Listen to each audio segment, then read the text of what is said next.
Welcome back, everybody. Today, we're going on a deep dive into this really funny play, The Platonick Lady from 1707. Oh, yeah, this one's a classic. So get ready for some witty banter and complicated love affairs and some, social satire as we go through it. Yeah, the source material for this deep dive is like straight from the original published play. The actual published play. So we're going right to the source. yeah. It's really cool to look back at this like society where everybody's obsessed with like how they look, and love and marriage are kind of like this big game. Right, yeah. It's all about strategy. Yeah, and honestly a lot of deception too. Yeah, for sure. Yeah.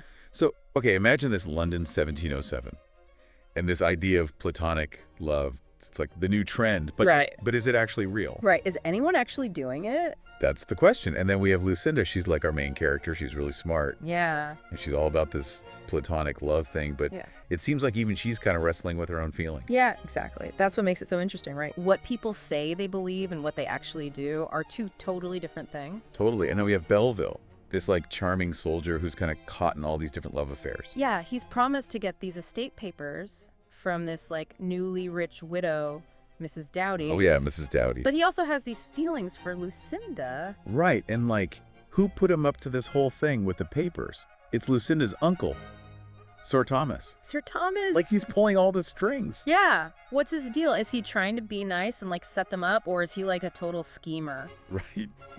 It's hard to tell. And that makes it so funny. Yeah, it's like he's playing with everybody's hearts.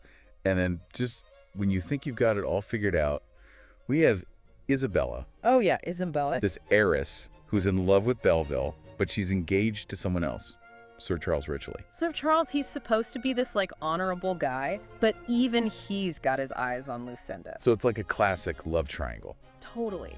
But here's the thing, Isabella, she's not just going to sit around. She decides to take things into her own hands. What does she do? Disguises. Oh, no. She's like a master of disguise.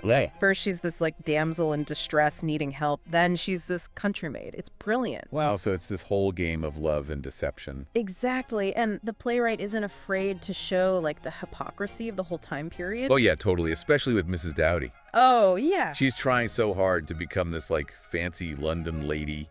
Her attempts are so funny. It's like endearing and cringy at the same time. I know, right? She's got all these people around her, like a matchmaker, a milliner, someone to do her hair, like everyone. She's trying so hard. Yeah, and she's just making all these mistakes. It's so funny. It's like watching a train wreck, but in a good way. Exactly. And then there's Sir John Sharper, this super foppish guy who's like a potential suitor. Sir John, oh, he's the ultimate fop. He adds this whole other layer to the whole thing about like money and climbing the social ladder and how crazy people get for love. So while we're all laughing at Mrs. Dowdy, we also see how people are using her for her money. Exactly. Which brings us back to Belleville. He's stuck between liking Lucinda, promising her uncle he'd do this thing, and now he's like interested in Mrs. Dowdy. He's got a lot going on. Yeah, poor Belleville. Yeah. He's torn between what he's supposed to do and what he wants to do, and he's surrounded by all these women who want different things. And it's all happening in this world of London society with all these like rules and fake appearances. Totally. Okay, so we have these love affairs, mistaken identities, social satire, and Mrs. Dowdy, who's a lot more clever than she seems. Oh yeah, she's definitely got some tricks up her sleeve. So where do we go from here? Well, this is where things get really interesting. Belleville's got the papers from Mrs. Dowdy, and now he's starting to like her money and the idea of being financially set. Really? Yeah, but what about Lucinda? Right, and what about Isabella, who's like watching everything? That's what we'll talk about next time. Okay, so stay tuned. We'll be back with more of the Platonick Lady. Uh-huh. When we left off, Belleville was like starting to think about Mrs. Dowdy and all her money. Right, but don't forget about Isabella. Oh yeah, she's not going to just give up. No way, remember she's undercover as Dorothy the maid. Right. She's like gathering information and watching everything, and I bet she's coming up with a plan to like turn everything upside down. Oh man, she's like a secret agent. I know, right? And Belleville has no idea. He's so clueless. He's busy trying to figure out his feelings for Lucinda and keep his promise to her uncle, and now he's interested in Mrs. Dowdy too. It's classic dramatic irony. We know what Isabella's up to, but he doesn't. Right, and it makes it so exciting, like waiting for the moment when everything blows up. Exactly. And speaking of complicated feelings, what about Lucinda? Oh yeah, she was all about platonic love in the beginning, but now she's seen Belleville with other women. Yeah, she's dealing with jealousy and anger and all these strong emotions that are way more than just friendship. So is platonic love even possible? Right. Is it just an idea? Or can people actually live that way? It's a big question in the play. And it's not just Lucinda who's struggling with it. Even Belleville makes fun of the idea. He does. He says it's just a flimsy excuse that gets blown away by real desire. So maybe the play is saying that we can't deny our true feelings. Maybe, and that brings us to another big theme deception. Right, like Isabella with her disguises. Yeah, and Belleville leading Mrs. Dowdy on everyone's hiding their true intentions. So is anyone in this play being real? That's a good question, and if they're not, what does that say about love and relationships? Are they based on trust, or are they just games? Deep stuff. But the play manages to ask these big questions in a really funny way. Yeah, it's full of witty jokes and satire. Like the whole thing with Mrs. Dowdy trying to be a London lady. It's hilarious, but it also shows how ridiculous it is to care so much about appearances. Totally. And Sir John Sharper, the foppish guy. Oh, he's a perfect example of someone who's more concerned with looking good than being genuine. That's like the playwright is making fun of the whole society. Yeah, showing the audience how silly their customs can be. But even with all the jokes, the play also has these real moments of emotion. All right, you see the characters dealing with love, jealousy, betrayal, all that stuff. It reminds us that even though these people lived in a different time, they still had the same feelings we do. So maybe we're all just players in this game of love trying to figure out the rules and find happiness. Exactly. But who will win in the end, and what will they have to give up to get there? That's what we'll find out in the final act of The Platonic Lady. Get ready for some twists and turns and an ending that will make you think about what love and relationships are really all about. All right, so we're back, and things are about to get crazy. Isabella saw Belleville getting closer to Mrs. Dowdy. Yeah, she's not gonna like that. So what's she gonna do? Well, remember, she's still undercover as Dorothy the maid. Right.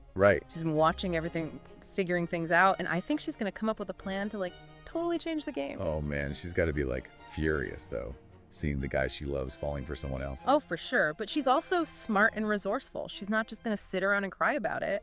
So you think she's gonna use her disguise to, expose Belleville or something? Maybe, or she could try to win him back. Maybe she'll reveal her true identity and see how he reacts. Oh, that's a good idea. But what about Lucinda?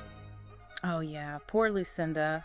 She started off all about that platonic love, but now she's dealing with some real heartbreak. Yeah, it's like her head is telling her one thing, but her heart is feeling something completely different.